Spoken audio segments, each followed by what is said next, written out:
Hello, chefs. This is Chef's PSA Podcast. I'm your host, André Natera. Today we have a special leadership interview episode. Stay tuned.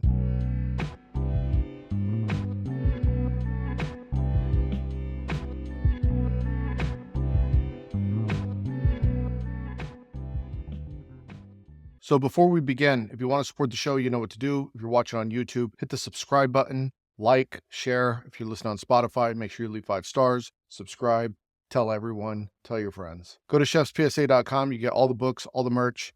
Go get the Culinary Leadership Fundamentals book. It's available in English, Spanish, and Italian for those of you that were looking for multiple languages.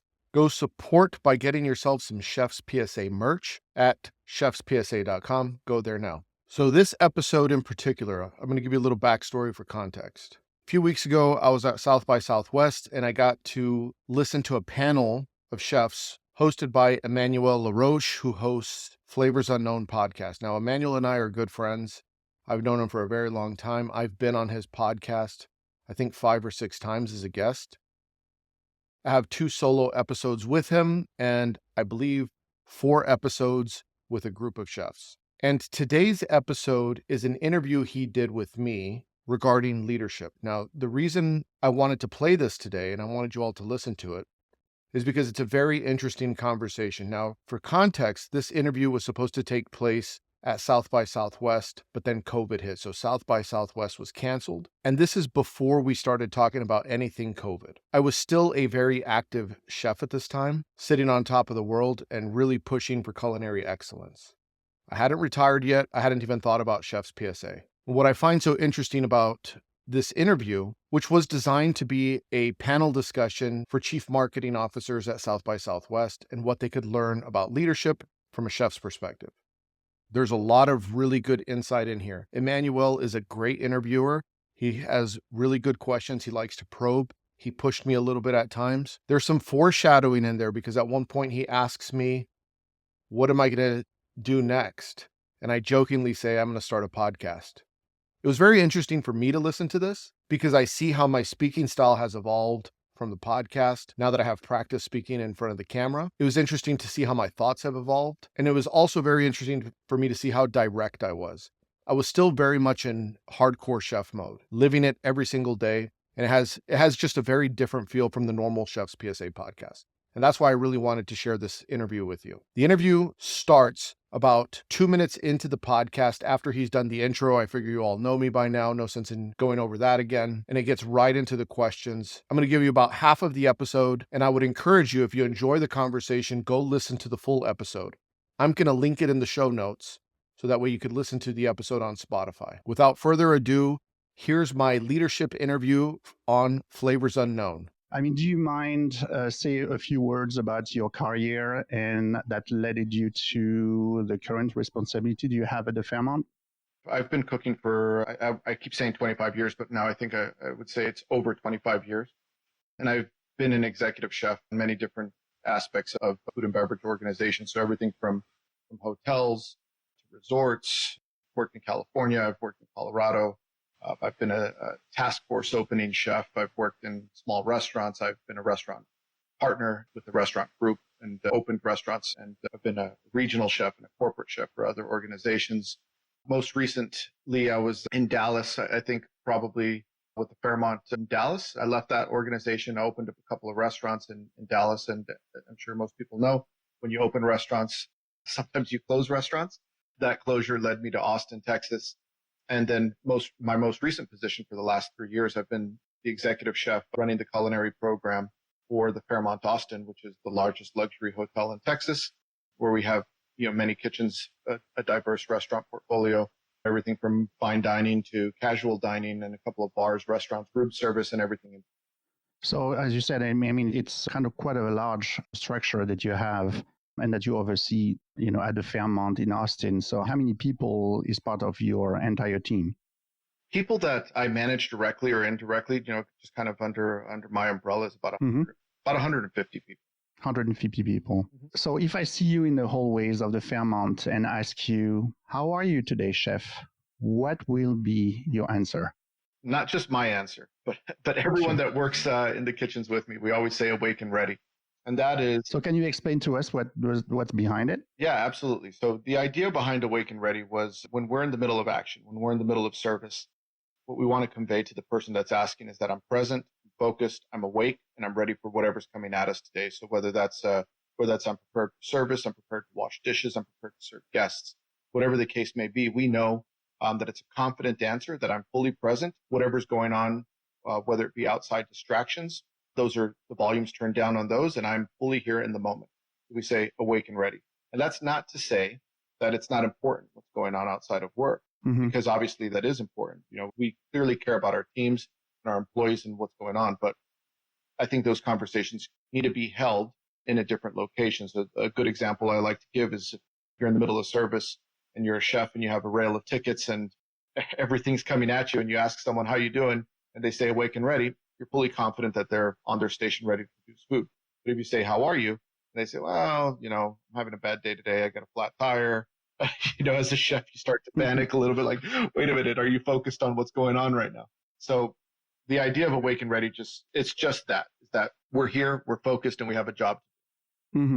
So in your industry, the idea is that leave your personal stuff, you know, at the door, be confident and be present, right, be focused, be awake, and be ready for whatever's going to come at you today.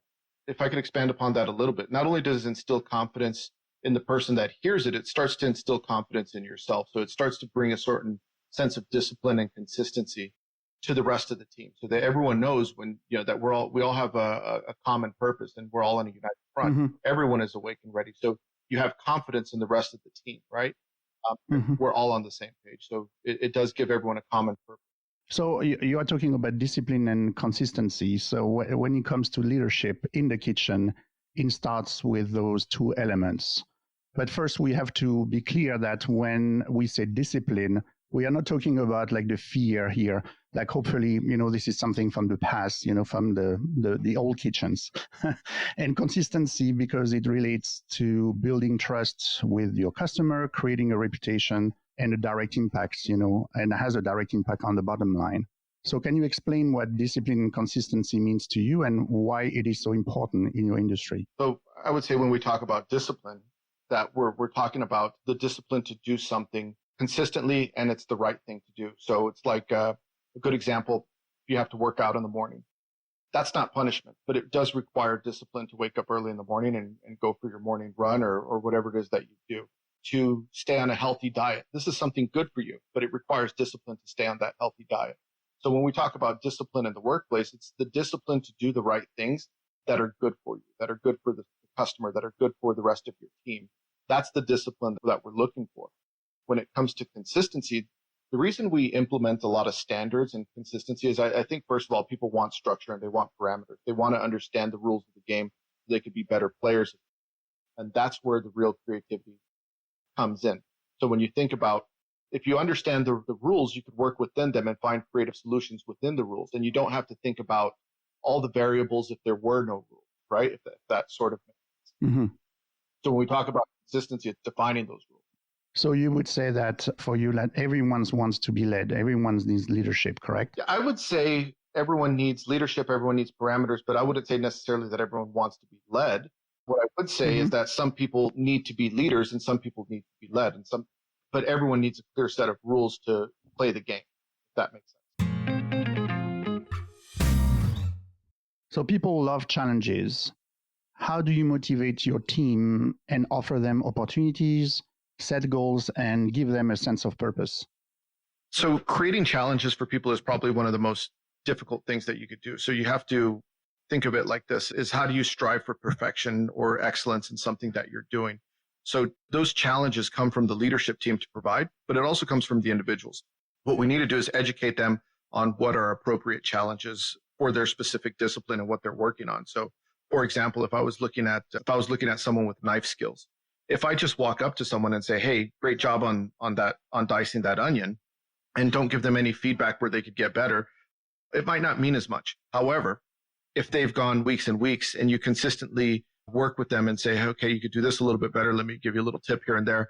And then let's say a month goes by and you come to them and you say, oh my God, you have perfect brunoise or perfect dice on your onion or your carrot or whatever the case may be. they're going to remember that much more because they earned it. So there's a sense of pride in earning something rather just being given, because they might walk around with their chest puffed up a little bit and say, wow, the chef, for months and months, he was telling me I couldn't do a perfectly diced onion and kept giving me feedback. But that one day he told me it was perfect. That was the day that I felt so proud. So we have to understand that part of, the human connection to the task at hand, is that if something is very easy to attain, or if the feedback isn't earned, well, it loses its sense of value. However, when something is worked on, over the course of time and you've worked hard at it, you finally achieve that, that is much more meaningful to the individual. So it's not about constant feedback, but it's about feedback that is earned, correct? That's what you want to emphasize. Yeah, so positive feedback that's earned, and it's all positive feedback. I think it's, you could do this better, you could do that better. The idea is the continual refinement of the task at hand, or the technique, or whatever it is that you're working on. But when someone does achieve it, creating the standard of what is excellence, so when it's achieved, that they know, wow, they could see a difference from where they started to where they are now. Whether if on day one you accept a substandard product and you just say, that's good enough, well, that then becomes the benchmark of good enough is this. And so that's as far as I'm going to push, right? So I think about my kids or something like that. And I say, I look at my parenting style, and maybe I made a mistake, but I said, what do you want to be when you grow up? And I used to say, oh, whatever makes you happy, whereas my dad said, no, you're going to do this when you grow up, and because you have a purpose, right? So having a purpose. And now when I tell my kids, you can do whatever you want, well, they say to themselves, like, kind of like this, doing nothing and playing video games. So if you're telling me I get to do whatever I want, well, I like this. And so instilling a sense of purpose in people, I think, is also important. Everyone needs a purpose at work, and they need parameters and goals in which to strive for. So what kind of, opportunities do you give, to your team? When I think about the opportunities, we have mentorship opportunities, we have continuing education opportunities, whether it's an online culinary school program that we offer called Ruby. We do demos every Saturday at 3 p.m. We do our weekly culinary demo. We do internal technique videos to our staff so they could get on and see how we do certain things. We have one-on-one mentoring programs where they sign up with a different chef and they meet weekly or bi-weekly to discuss all sorts of things. So I'm a firm believer in doing everything we possibly can to promote the different avenues of education and mentorships so that someone could grow. I was very fortunate in my career that I've had great mentors around me and people that I learned from. So I want to make sure that I have the opportunity to give back to others, because there's nothing to me that's more important when it comes to leadership than helping the generation that's coming up, because that's how I was given the opportunity. So that's something that I stand by. What did you learn from your mentors? All sorts of things. Every mentor was a little bit different. Some of them taught me how to, whether it was how to think creatively. Others taught me how to be the exception to the rule. Others taught me how to, look at finances differently. So all of them played a different role, and I took a little bit from all of them. I could think of one mentor in particularly. His thing was always, just think differently and be the exception to the rule. And I think that's something that's done well for me in my career, is that I look at things differently. I don't want to look at the answer the same way everyone else does. I want to think a little bit abstractly and see if I can come up with different results. So I think thinking differently allows people to be successful. When you think about, in my particular industry, some of the chefs that think differently, that are the trendsetters, like a Ferran Adria, like a Rene Redzepi, like a Thomas Keller, they start these macro trends that everyone soon follows, and everyone follows them. But the reason everyone follows them is because they are the exception to the rule. They're the ones that were thinking differently. And then after a while, a new trend will come along. But I think there's a lot to be said for those people that are innovators. So when it's coming to mentoring yourself, what, let's say, profile of the individual do you mentor in your organization, or even like outside of your organization? Because I'm guessing that you are having those mentorship program, with at a different level in terms of responsibilities or functions. Yeah. So right now, I think I have 4 or 5 mentees that I work with directly, that I work with right now at work. And we meet weekly or biweekly, and I assign them homework, and they have to come back and give me feedback on the homework that I've assigned to them. Additionally, I always say, you can't come back and reschedule the mentor meeting with me until you've completed your homework, and you need to always show up with 5 questions. And so that we could discuss the questions that they want to get through, I could get feedback on their homework. And then I always provide them with new homework. And the homework that I provide them with is a little bit challenging, because what I'm really after is not necessarily increasing a very specific skill set, but more of a bigger picture. So like I will say, you need to learn how to be more confident and ask for what you want. So the homework might be you need to go around and ask people for discounts, or you need to learn how to negotiate, or some people might get stepped on a little bit too much. So I'll say, your homework is to, figuratively speaking, go confront someone, go confront a bully in your particular world. So that might be a boss, that might be a subordinate, that might be someone in your personal life, but it's have a confrontation with them. So I could push them out of their comfort zone. So everything is designed to push them out of their comfort zone a little bit and to help them overcome some of the obstacles that they're facing in their career. The reason I tell people to ask for something, whether it be a discount or negotiate down the price of the watch or whatever the case may be, is because if you can't ask for something, then when the time is tough, you're not going to be able to ask for something. So when that time comes for a raise or that time comes for a new job, are you going to think you're worth it? And I think that was a valuable lesson that I learned early on in my career, is that people aren't going to give you something if you don't ask for it, because people will assume you're not interested if you don't speak up. And I know a lot of people that have, been held back a little bit because they think that someone's going to tap them on the shoulder and tell them, okay, yeah, you're ready for it. But sometimes that happens, but it doesn't always happen. And I think the people that ask for the opportunities would be surprised about how many doors open for them simply by asking. So building up the confidence to ask for something. So you're saying that your mentees have to come back to you in the session with 5 different questions, to you. Any type of questions, or are you looking for something in particular? No, I because I don't know specifically what it is that they need at that moment. So based on the questions that they ask, I'll start to decide on the homework that I have for them. So if a lot of their questions are like, hey, how do I deal with this difficult person, or how do I manage that person, or whatever the case may be, if I start to notice that, okay, their issue seems to be with confrontation, then some of the homework that I assign to them revolves around confrontation, just so they can start to overcome some of that.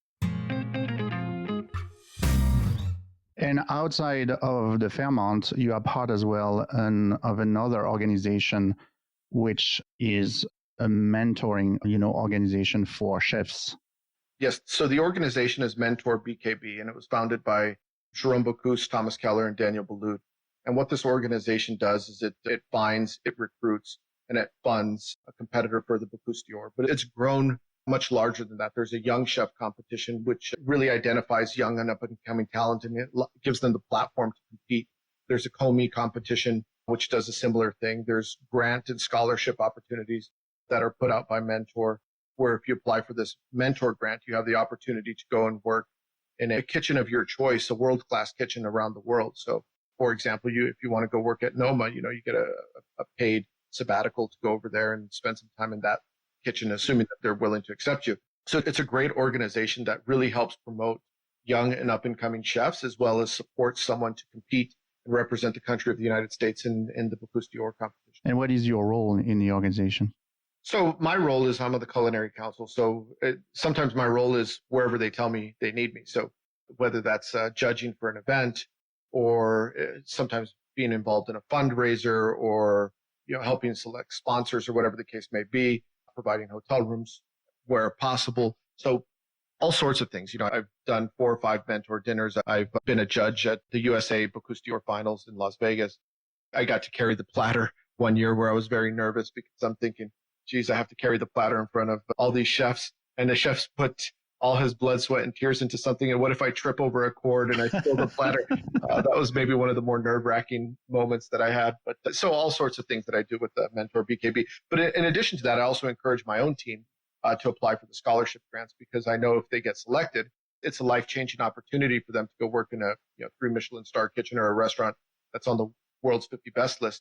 Not only do they get to go over there and work, but they get to bring something of value back, whether it's something part of the culture in these great restaurants, or technique, or something innovative that they're doing. So the idea of sending the cooks over there, one of our chefs, something that I always highly encourage them to do. So if you are looking back in your career, what would you have liked, one of your maybe mentor, or maybe one of the chefs that you work for, told you in terms of guidance, and something that, it would have been like very positive for you for your future? Something that I wish I had learned a little bit earlier in my career was to plan a little bit further. I've been a chef for a long time, and I think I always looked at it as like I'm going to be a chef forever. But eventually, what's next? You get to a certain point where you think, what is next? And I love being a chef, and it is my passion. So right now, it's not a problem. But maybe one day it will become a problem where it is what's next. And I don't know if I've strategically in my own mind planned out, the next couple of years. Maybe it'll be your sidekick on a podcast or something. Okay, I'll give you some advice there. So in general, how do you inspire others? That's a difficult question. I think what I could do is I could give them the framework in an environment where they can be inspired. We talked earlier about creating a disciplined environment with a very specific workplace culture. That's the most important thing for me. And when you think about all the different distractions that we have going on, it's like I want to turn down the noise. I want to turn down the noise and have so much consistency that they could really focus on what's important. In my case, that's the food. So if we have standards for all these other things, they could really put a laser-like focus on what's in front of them. And that may allow them to, simply by turning down all the peripheral noise, allow them to focus on creativity on what's on the plate. That's my world. So I think you got to provide the setting for someone to be creative and be inspired. That's really something that's important to me. Is I need to make sure that all the tools are there, all the resources that are there for someone to be inspired. So you're talking about, creativity, and obviously there's a lot of leaders that are going to listen to this podcast in various industries. They are managing in-house creative teams. So we know in that situation the importance of obviously giving constant feedback, but you direct reports are obviously very creative people. So what advice would you give when it comes to leading creative teams? I think you have to allow them to be creative, and sometimes you got to allow them to fail. Sometimes a dish will come up that I know is not necessarily for me, and it gets presented, be put on the menu. And I might not be 100% sold on it, but the chef putting it in front of me is very passionate about this dish. So I may give him some feedback. If it's an absolute no, sometimes it is an absolute no, but a lot of times it's just a personal preference on my part, or I don't think it's going to work.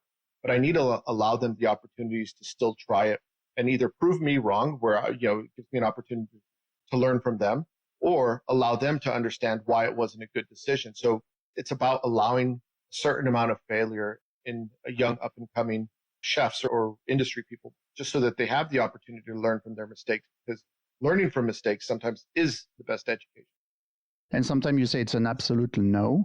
So what are like those situations that it is an absolute no? Is it linked to, it doesn't fit maybe like the brand of, one of your food program within the Fairmont, or because it's lacking of a technique, or what's those situations? So I think I think you hit the nail on the head, is that what we're trying to do in all these restaurants is stay on brand. So for example, one of our restaurants is an Asian concept. So if someone comes up to me and, has something that's very far off and it's not on concept, then, if we're going for very traditional Asian style food and they come to me with something that's French Asian influenced, I might say that's kind of not on brand of what we're doing. It's a good idea, but maybe you put that in your pocket for the future for a different concept. But for this concept, it's very traditional Asian. Or if it's Italian and they say, they want to put, making this up, they want to do a hummus pizza. I'm going to say, well, that's kind of not what we're going for, right? We want a more traditional Neapolitan style pizza. That's the direction that we need to go. So sometimes it's just about redirecting them and helping them understand that it's not on brand or it doesn't fit. Those are the absolute no. I hope you liked the show, something different. If you want to listen to the full discussion, I'm going to link it in the show notes so you can go listen on Spotify or wherever you listen to podcasts. Make sure you like and subscribe. Go follow Emmanuel LaRoche, Flavors Unknown podcast as well. He does a lot of really great interviews with a lot of fantastic chefs. He's a great interviewer. And if you're listening on Spotify, make sure you leave 5 stars. Nothing less than 5 stars. If you're watching on YouTube, like, subscribe, all those things. Go to chefspsa.com where you get all the books, all the merch. We'll see you next week. Hit the porno music. Yo, it's André in the kitchen, mixing, dropping chef knowledge, no fiction, stirring up the beats, heating up the session. Listen close, classes in session.